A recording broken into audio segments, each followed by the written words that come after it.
안녕하세요. 조신영 변호사의 법률 이야기에 오신 것을 환영합니다. 오늘은 경찰 수사권 오남용을 예방하기 위한 방안에 대해 함께 생각해 보겠습니다. 2021년 형사소송법이 개정되면서 경찰이 사건의 송치 여부를 판단할 수 있도록 바뀌었습니다. 예전에는 경찰이 수사를 마치면 무조건 사건을 검찰로 송치해야 했습니다. 하지만 이제는 경찰이 범죄 혐의가 없다고 판단하면 불송치 결정을 함으로써 사건을 자체적으로 종결할 수도 있게 되었습니다. 이로 인해 검찰의 수사 부담이 완화되기도 하고 불필요한 사건의 검찰 송치 절차도 줄어든다는 이점이 있습니다.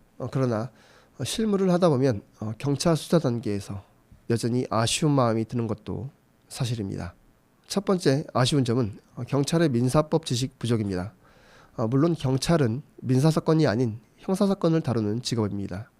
하지만 제가 일을 하면서 느끼는 점은 형사사건과 민사사건은 뗄래야 뗄 수 없는 관계라는 것입니다. 폭행, 상해와 같은 형사범죄는 경험과 형사법 지식만으로도 처리가 가능할 수도 있습니다. 그러나 사기, 횡령, 배임과 같은 사건이라든지 조세, 노동, 특허 등 특별법 사건은 민사적 개념을 알아야만 사건을 온전히 파악할 수 있을 것입니다. 사기죄를 수사하면서 이게 단순한 계약 위반인지 아니면 기망행위가 개입된 사기인지 구분하려면 해지, 매매, 도급, 고용 등 계약법을 알아야 하고 민법 총칙편의 대리라든지 무효, 주소 등 개념을 알아야 합니다. 하지만 경찰 시험 과목에는 민사법이 포함되어 있지 않다 보니 민사적 지식이 부족한 경우가 발생할 수 있습니다.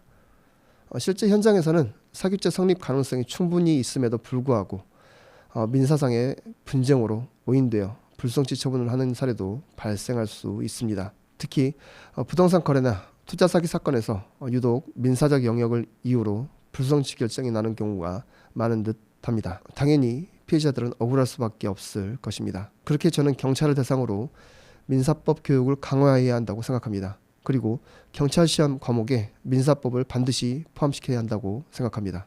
이러한 민사적 개념 지식이 있어야 더욱더 충실한 사건 수사가 될 수 있을 것이고 더욱 훌륭한 수사기관이 될 수 있을 것입니다. 두 번째 아쉬운 점은 불송치 결정의 투명성과 정확성을 높여야 한다는 점입니다. 경찰이 불송치 결정을 하면 사실상 그 이후부터 사건은 종결된 것으로 봅니다. 물론 경찰이 불송치 결정을 하여도 검사가 해당 사건을 검토하는 절차를 거치기는 합니다. 다만 그 과정에서 경찰의 결정이 번복되는 경우는 흔하지 않습니다.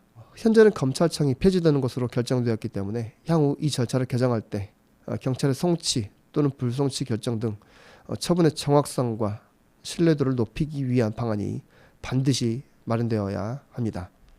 피해자가 불송치 결정에 대한 이의 신청을 할 수도 있습니다.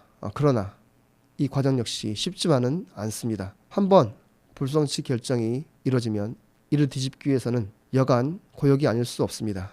여기에 변호사까지 선임해야 된다면 그 비용 역시도 만만치 않을 것입니다. 결국 피해자들의 억울함은 더욱더 커진 채로 사건이 그대로 종결될 수도 있긴 한 것입니다.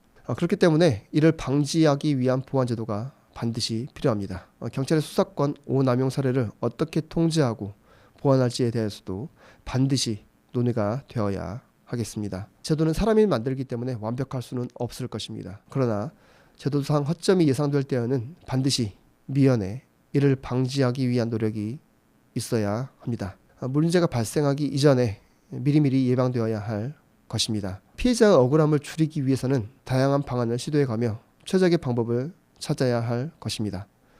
현재의 이의신청 제도만으로는 피해자의 권리구제를 하기 위해서는 역부족인 것이 사실입니다. 피해자 입장에서는 압수수색이라도 해서 사건의 진상을 밝혀주기를 원하지만 일반 서민들의 소소한 사건에 대해서까지 압수수색 영장 청구가 이루어지는 경우도 드문 것이 사실입니다. 경찰 수사의 마지막 아쉬운 점 말씀드리겠습니다. 바로 편파 수사에 대한 우려입니다. 자신의 연고지에 오랜 기간 근무하는 경찰들이 적지 않을 것입니다. 지역사회의 경우가 특히 그럽니다. 이 경우에는 경찰이 사건 당사자와 인연이 있을 수도 있습니다. 이 때문에 공정성이 흔들리고 특정인에게 유리하게 사건이 처리된다는 불신이 생길 수도 있습니다. 이를 방지하기 위해서 형사사건 관할을 피고인 중심으로만 할 것이 아니라 피해자 중심으로 할 필요성도 있습니다. 이렇게 하면 억울한 피해자를 더욱 줄일 수 있을 것입니다. 경찰 수사권이 확대되면서 생긴 장점도 있습니다. 검찰의 권한에 집중을 완화하고 수사 효율성을 높일 수 있다는 점입니다. 하지만 권한에는 책임이 따라야 합니다. 지금의 제도는 경찰에게 권한을 크게 부여하면서도 견제장치는 충분히 마련되지 않은 것 같습니다. 적절한 균형이 필요합니다. 경찰이 수사 권한을 오남용하지 않도록 제도를 정비해야 하겠습니다. 목표는 피해자의 억울함을 해소하는 것입니다. 억울한 피해자가 나오지 않도록 관련 제도를 충분히 보완하여 주시기 바랍니다. 지금까지 법률사무소 약속의 조신영 변호사였습니다. 청취해 주셔서 감사합니다.